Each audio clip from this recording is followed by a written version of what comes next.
Et on accueille Diane Bruno sur le plateau de Direct Marché. Bonjour Diane. Bonjour Fabrice. Vous êtes gérante chez Mandarine Gestion. On va reparler des petites et moyennes valeurs, hein. C'est votre spécialité. Oui.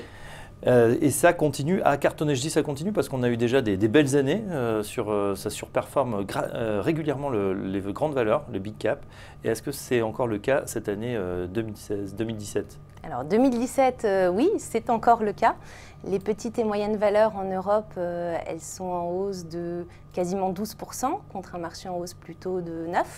Donc ça continue. Alors on dit ça continue parce qu'elle surperforme globalement depuis 2000, même si l'année dernière, pour l'Europe, ça avait été un petit peu plus compliqué.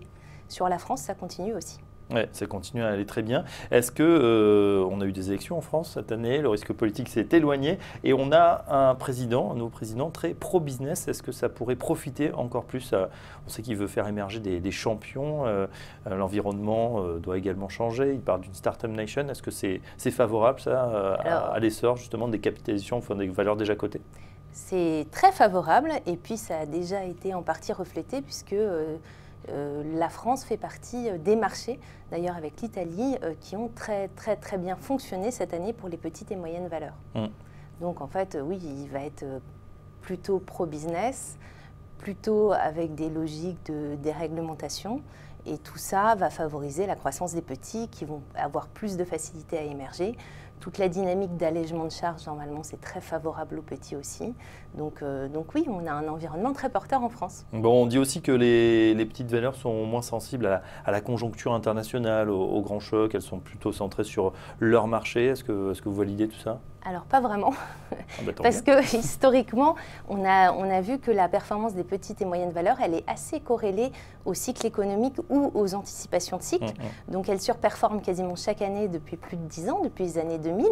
Mais il y a eu 5-6 années où ça a un peu été plus volatile et plus compliqué pour les petites et moyennes valeurs. Et c'est des années où on s'est posé des questions sur le cycle. 2007, 2008, 2011...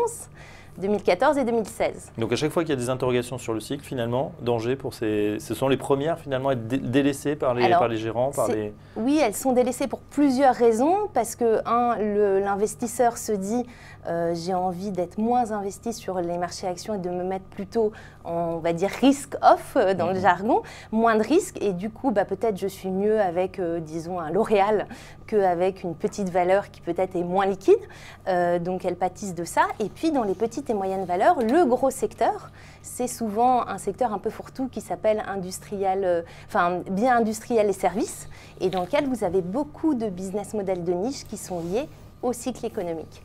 Alors Diane, on va profiter de votre présence, vous allez nous révéler quelles sont les pépites que vous suivez actuellement. Allez, on démarre justement par une société franco-française, c'est Elis, société française leader dans la blanchisserie industrielle. Alors oui, Elis, ils sont très forts dans la blanchisserie industrielle.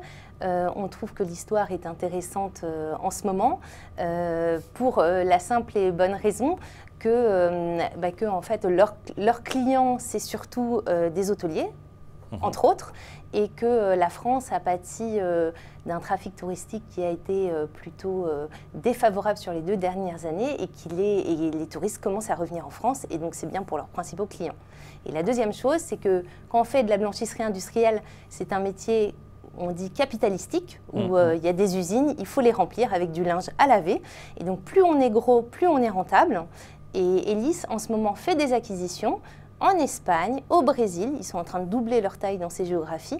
Et plus récemment, ils entrent en Angleterre avec l'acquisition d'un concurrent coté qui s'appelle Berendsen.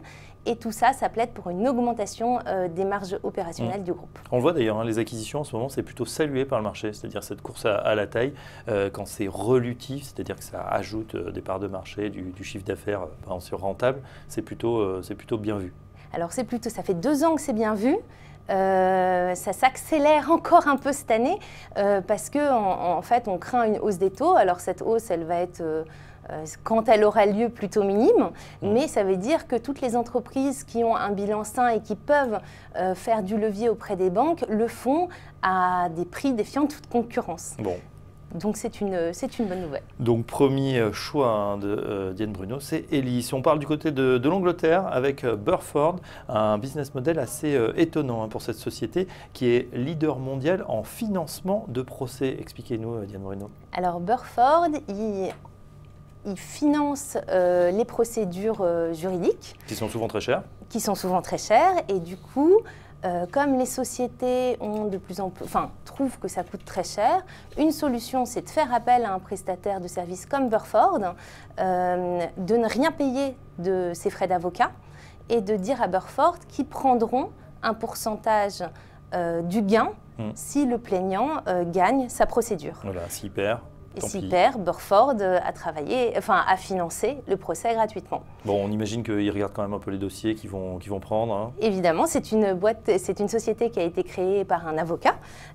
Donc ils sont spécialisés là-dedans et ils savent très bien estimer si le procès a une chance ou pas d'être gagné.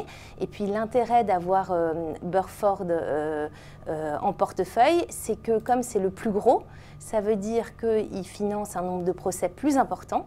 Comme on est bien conscient que l'issue d'un procès a quelque chose de binaire, plus vous avez de cas financés, plus en fait votre risque est diversifié. C'est un petit peu comme dans la gestion de portefeuille. Il faut mieux avoir plusieurs lignes. Et alors voilà, c'est un nouveau métier, en tout cas je ne connaissais pas, mais le business explose complètement. En tout cas, si on regarde le cours de bourse, je crois que ça a doublé là, très récemment, en moins de 18 mois. Alors c'est quelque chose qui est très répandu aux États-Unis. Et d'ailleurs, cette société qui est cotée en Angleterre fait l'essentiel de ses revenus, réalise l'essentiel de ses revenus aux États-Unis. Mais c'est quelque chose qui va finir par arriver dans notre vieille Europe. Bon, voilà, Burford, donc un deuxième choix. On regarde du côté des... Tiens, on reste en Angleterre avec Just Eat. Alors là, c'est plus facile à comprendre comme modèle. On voit tous ces coursiers qui sillonnent la capitale et à Londres également, plateforme Internet de commande de plats sur Internet. Ça s'appelle Allo Resto en France. Exactement. Alors, on voit tous les coursiers, mais alors la particularité de Just Eat, et vous parliez de Delivery Hero il y a quelques minutes, qui s'introduit en bourse. La particularité de Just Eat par rapport à Delivery Hero, c'est que Just Eat, c'est la plateforme de commande de plats sur Internet, mais ils ne font pas la livraison. Et pourquoi ils ont choisi de ne pas faire la livraison? Parce que c'est compliqué d'être rentable quand on salarie des livreurs. Donc Just Eat aide les restaurants à avoir le contact du consommateur final, mais c'est essentiellement une plateforme Internet. Ils sont très très forts en Angleterre et ils sont très rentables. Voilà, ils sont connectés avec des centaines, voire des milliers de restaurants et on peut commander comme ça très facilement sans se déplacer. Exactement, mais c'est le restaurant qui assure le service de livraison. Voilà, et peut-être par des coursiers, mais c'est vrai que c'est un autre business. Et là, ce qui vous plaît, justement, c'est quoi? C'est le modèle? C'est une tendance de fond pour vous? Alors, il y a une tendance de fond. La jeune génération, elle fait de moins en moins à manger et elle commande de plus en plus sur ce type de plateforme. Deuxièmement, c'est une société qui est très rentable. Ils ont développé un business model qui est très rentable en Angleterre. Ils sont présents dans une quinzaine de pays. Les autres pays, il manque un petit peu de taille critique et donc ces autres pays arrivent à rentabilité là, maintenant. Donc on a une belle histoire d'amélioration de marge. Et donc du coup, la conjonction d'un secteur en croissance avec une belle histoire d'amélioration de marge nous convainc d'être positionné sur ces titres. Voilà, Just Eat, ça s'appelle Allo Resto, mais c'est coté en Angleterre. On termine avec quelque chose d'un petit peu moins glamour. TKH, société néerlandaise, on est dans l'industrie. Oui, c'est un conglomérat industriel, donc ils font plein de choses, ils installent de la fibre optique, ils ont un très grand savoir-faire dans tout ce qu'on appelle vision machine, donc la capacité des machines à scanner, à voir, et ce savoir-faire leur a permis de développer des machines pour assembler les pneus. Et donc ils sont leaders dans ces machines pour assembler les pneus. Pourquoi c'est intéressant? Parce que jusqu'à présent, les pneumatiциens, ils faisaient eux-mêmes leurs machines. Michelin fait lui-même ses machines. Mais sauf que TKH le fait mieux que tout le monde. Pour assembler un pneu avec leur machine max, ça leur prend 32 secondes, donc c'est très rapide.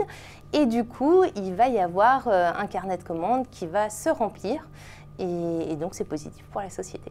Et voilà, TKH, société néerlandaise, conglomérat industriel, position de leader justement dans ces machines pour fabriquer les pneus. Attention, Bibendum est en danger. Merci Diane, vous restez avec nous. Dans une seconde, on scanne un des fonds que vous gérez chez Mandarine. À tout de suite.